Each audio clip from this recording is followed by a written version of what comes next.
बच्चों good morning. मैं सुशील पाठक। बच्चों कृष्ण बाल विद्या मंदिर के online study QIC YouTube channel में आपका स्वागत है। बच्चों आज मैं आपके लिए कक्षा 6 के विज्ञान विषय के साथ उपस्थित हूँ। बच्चों पहले हमने प्रौद्योगिकी और विज्ञान के बारे में अध्ययन किया था। उस बीच में आपके लिए मैंने विभिन्न मापन इकाइयों के बारे में PDF डाली थी और आज मैं आपके साथ पाठ 4 पाठ का नाम है विभिन्न प्रकार के परिवर्तन के साथ उपस्थित हूँ और इसके बारे में हम अध्ययन करेंगे। जैसा कि मैं आपको सबसे पहले बता दे रहा हूँ बच्चों, ऐसा है कि विभिन्न प्रकार के परिवर्तन। अब यहाँ पर एक नाम आया कि परिवर्तन क्या है। जैसे आपने देखा है परिवर्तन हम अपने घर में भी देखते हैं, समाज में भी रह रहे हैं तो हम अपने चारों ओर भी देखते हैं। आपने देखा बिना परिवर्तन के मैं समझता हूँ कि कोई भी कार्य संभव नहीं है। प्रत्येक कार्य के लिए कुछ ना कुछ परिवर्तन जरूर करना पड़ता है। कुछ परिवर्तन ऐसे होते हैं जो स्वयं होते हैं, कुछ परिवर्तन ऐसे होते हैं जो मानव द्वारा, इनकी हमारे द्वारा या आपके द्वारा किए जाते हैं। एक आपको बहुत छोटा सा उदाहरण बता रहा हूँ। जैसे आपने देखा है हम लोग अपने भोजन में दही का उपयोग करते हैं, घी का उपयोग करते हैं, पनीर का उपयोग करते हैं। क्या हमने देखा कि जानवर दूध देता है, गाय भैंस दूध देती है, दही तो नहीं देती, पनीर तो नहीं देती। क्या केवल हमें क्या मिलता है? दूध ही तो मिलता है। परंतु दूध से हमें दही बनाना पड़ता है, पनीर बनाते हैं, घी बनाते हैं। ये क्या है? ये परिवर्तन ही तो हैं। दूध का परिवर्तन कहाँ में हो गया? दही में। दही से फिर हमें क्या प्राप्त हो गया? दही से हमने मट्ठा प्राप्त किया, उससे हमने माखन निकाला और माखन निकालने के बाद उसे हम गर्म करके हमने घी तैयार कर लिया। माखन निकाला, उसे फिर गर्म किया, उसमें फिर परिवर्तन हो गया और हमें क्या मिल गया? घी मिल गया। पनीर हमने तैयार किया। तो कोई भी कार्य है ऐसे ही। और भोजन का आपको उदाहरण देने बता रहा हूँ। हम सब्जी लेके आते हैं बाजार से, मार्केट से। क्या हम सब्जी ऐसे ही खा लेते हैं? नहीं, उससे पहले पकाया जाता है, उसमें परिवर्तन होता है। अब इसमें भी कुछ परिवर्तन तो बच्चों ऐसे होते हैं जो स्थायी होते हैं और कुछ परिवर्तन ऐसे होते हैं जो अस्थायी होते हैं। तो परिवर्तन के बारे में मैंने आपको, परिवर्तन क्या है कि किसी चीज का चेंज होना, यानी कि बदलना। अब किसी का तो रूप रंग बदलता है, केवल बनावट बदलती है, और किसी के आंतरिक गुण, पूरा संगठन ही बदल जाता है, अर्थात एक रूप से दूसरे रूप में परिवर्तित हो जाता है। जैसे कि मैंने अभी आपको बताया कि दूध से दही, हमने दूध से दही बना दिया, परंतु दही से पुनः दूध हम प्राप्त नहीं कर सकते। ये कैसा परिवर्तन हो गया हमारा? ये हो गया परिवर्तन हमारा स्थायी परिवर्तन है। अस्थायी क्या है? आपने देखा, अभी हम घर से बाहर निकलते हैं, एक बहुत अच्छा उदाहरण आपको बता रहा हूँ। हम तेल भी डाल के निकलते हैं, अपने चेहरे पर क्रीम भी लगा के निकलते हैं। घर आके पुनः क्या होता है? सब गायब हो गई और हम पहले जैसे पुनः घर से गए थे वैसे ही हो जाते हैं। तो क्या है? ये हो गया हमारा अस्थायी परिवर्तन। परिवर्तन करा हमने, अपने को अच्छा दिखाने के लिए परिवर्तन किया, परंतु वो कुछ समय परिवर्तन रहा, उसके बाद पुनः हम अपने रूप में आ गए। ये क्या है? हमारा अस्थायी परिवर्तन है। और भी कई सारे ऐसे परिवर्तन हैं जिनके बारे में हम अध्ययन करेंगे। तो चलिए हम चलते हैं पाठ की ओर। और सबसे पहला है हमारा मंद परिवर्तन। अब इसमें बात आती है कि मंद परिवर्तन क्या है। देखिए आपने देखा है कि जब हम कोई परिवर्तन करते हैं तो कुछ परिवर्तन तो बहुत तुरंत जल्दी हो जाते हैं और कुछ परिवर्तन ऐसे होते हैं जो धीरे धीरे होते हैं। जैसे आपने देखा है, अगर यदि हम दूध से दही बनाएं, मान लीजिए यदि हमें दूध से दही प्राप्त करना है, तो ऐसा तो है नहीं है कि हमने अभी दूध रख दिया और हमें दही प्राप्त हो गया। नहीं, हम क्या करते हैं, रात को हम इसे दूध को जो होते हैं जमा देते हैं। जैसे घर में आपने देखा है, आपकी मम्मी इस कार्य को करती होंगी, कि और भी घर में लेडीज़ करती हैं। शाम को उन्होंने दूध को जमा दिया और जमाने का हम देखते हैं कि सुबह तक दही जमता है। कभी कभी ऐसा होता है कि सुबह तक भी नहीं जमता, दूसरे दिन भी टाइम लग जाता है और दही, तो क्या है, मतलब कुछ समय लग रहा है, अधिक समय लग रहा है। तो एक ऐसा परिवर्तन जिसको पूर्ण होने में अधिक समय लगता है, जिसको पूर्ण होने में अधिक समय लगता है वो कहलाता है हमारा मंद परिवर्तन। इसी प्रकार हमने देखा लोहे पर जंग लगती है। लोहे पर जंग लगना क्या है, हमने लोहे को मान लीजिए कभी खुले में डाल दिया, बाहर खुले में पड़ा हुआ है, ऑक्सीजन और जो वायु नमी होती है उससे क्रिया करके लोहा जब क्रिया करता है ऑक्सीजन से और नमी उपस्थित होती है तो उस पर जंग लग जाती है। तो ऐसा नहीं हमने आज डाल दिया आज ही उस पर जंग लग गई, हम देखते हैं धीरे धीरे कुछ समय में 10 दिन 15 दिन 20 दिन महीने भर 2 महीने में उस पर जंग लग जाती है। तो क्या ये कैसा परिवर्तन है, ये परिवर्तन है हमारा मंद परिवर्तन। तो ऐसा परिवर्तन जिसको पूर्ण होने में अधिक समय लगता है मंद परिवर्तन कहलाता है। उसके बाद आगे आता है हमारा तीव्र परिवर्तन। अब बात आती है तीव्र परिवर्तन की। तीव्र परिवर्तन क्या है, आपने देखा है कि कुछ समय परिवर्तन ऐसे होते हैं जो बहुत जल्दी हो जाते हैं। जैसे कि आपको बताता हूं, मान लीजिए कागज का जलना, एक बहुत सिंपल उदाहरण है हमारा कागज का जलना। आपने देखा है कि कागज को जब जलाते हैं तो तुरंत जल जाता है और राख में परिवर्तित हो जाता है। तो कैसा परिवर्तन है ये परिवर्तन है हमारा तीव्र परिवर्तन, बहुत जल्दी परिवर्तन हो गया। आपने देखा हम मोम को रखते हैं, मोम पिघल जाता है, जल्दी पिघल जाता है, ये कैसा परिवर्तन है, तीव्र परिवर्तन। तो वह परिवर्तन जिसको पूर्ण होने में कम समय यानी कि कम समय लगता है, अधिक समय नहीं लगता है, कम समय लगता है, उसे हम क्या कहते हैं, उसे कहते हैं हम तीव्र परिवर्तन। ठीक है, अब चलिए आगे आता, अब आता है बात भौतिक और रासायनिक परिवर्तन की। जैसा कि मैं आपको बता रहा था भौतिक परिवर्तन और रासायनिक परिवर्तन के बारे में मैंने आपको बताया। कुछ परिवर्तन ऐसे होते हैं जो केवल गुणों में परिवर्तन और कुछ ऐसे परिवर्तन जिसमें केवल बनावट में परिवर्तन होता है। जैसा कि मैं पहले आपको बता रहा हूँ भौतिक परिवर्तन के बारे में। जो हमारा भौतिक परिवर्तन है आप देखेंगे तो भौतिक परिवर्तन के अंतर्गत जो भौतिक गुण होते हैं, भौतिक परिवर्तन के अंतर्गत जो हमारे भौतिक गुण हैं, अब भौतिक गुण कौन कौन से हैं, जैसे मान लीजिए रंग है, उसकी अवस्था आदि के बारे में हम अध्ययन करते हैं। भौतिक गुण होते हैं, भौतिक गुण ऐसे होते हैं जो हमें दिखाई देते हैं, अर्थात जिन्हें हम पहचान लें। जैसे आपने देखा है कोई भी चीज़ हमारे सामने तो हम बता सकते हैं ये गोरी है, काली है, बड़ी है, छोटी है, इसकी अवस्था कैसी है, ये द्रव है या हमारा ठोस है या गैस है, इसे हम बता सकते हैं, देख के बता सकते हैं। तो वो गुण जो हमें दिखाई देते हैं वो कैसे गुण कहलाते हैं, भौतिक गुण। तो किसी वस्तु के गुण या रंग में जो परिवर्तन होता है वो कैसा परिवर्तन होता है, भौतिक परिवर्तन होता है। भौतिक परिवर्तन जो होता है हमारा वो अस्थायी होता है, स्थायी नहीं होता। कहने का तात्पर्य यह है कि वे परिवर्तन जो कि अस्थायी होते हैं, स्थायी नहीं होते हैं, और जो केवल वस्तु के रूप या रंग में अवस्था में परिवर्तन होते हैं वो कैसे परिवर्तन कहलाते हैं हमारे, वो परिवर्तन कहलाते हैं हमारे भौतिक परिवर्तन। अब उसके बाद आता है हमारा रासायनिक परिवर्तन।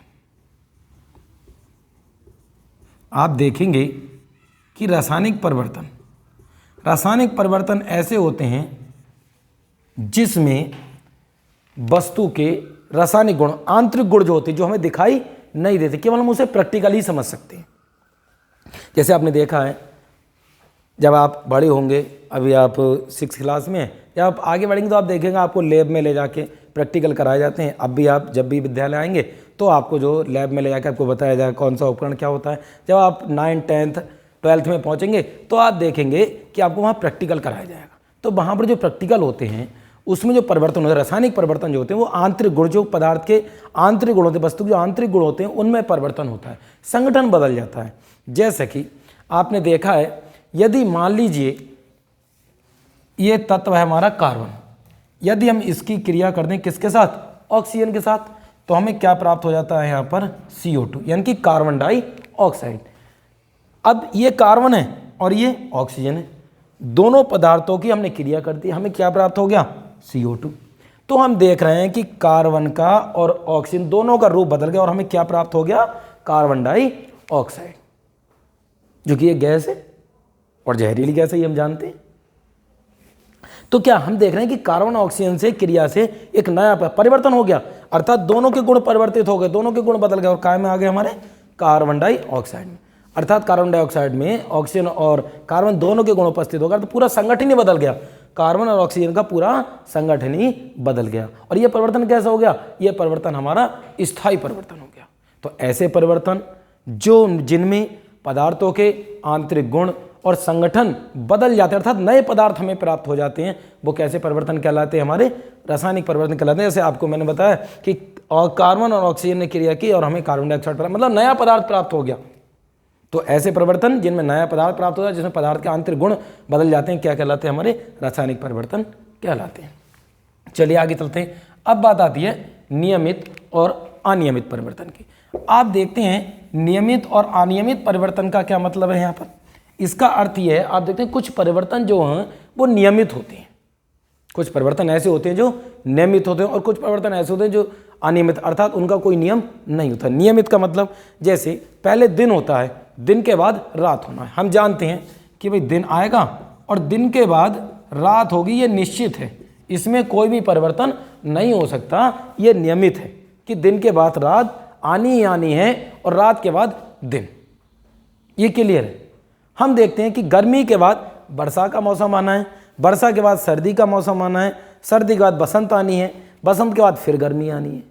अर्थात हम देखते हैं कि ग्रीष्म, वर्षा, सर्द, बसंत, ये क्रम है, ये नियम से चलता रहता है और ये क्रम चलना ही चलना है, इसमें कोई परिवर्तन नहीं होता।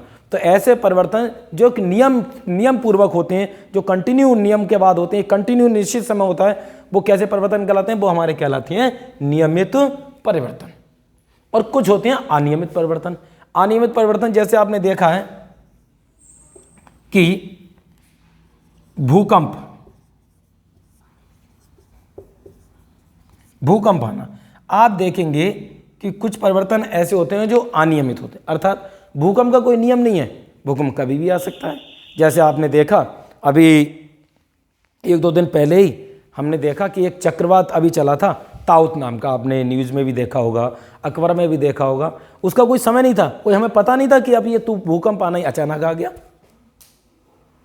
तो ऐसे परिवर्तन जो अनियमित होते हैं, अर्थात अचानक हो जाते हैं, उनका कोई नियम नहीं है, पता नहीं होता, अचानक हो जाते हैं, वो कैसे कहलाते हैं?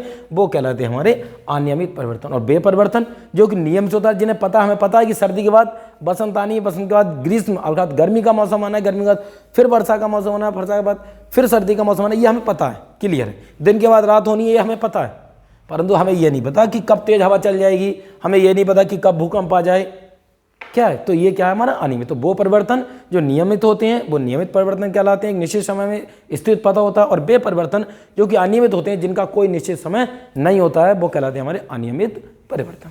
चलिए आगे चलते हैं। अब बात आता है वांछनीय और अवांछनीय।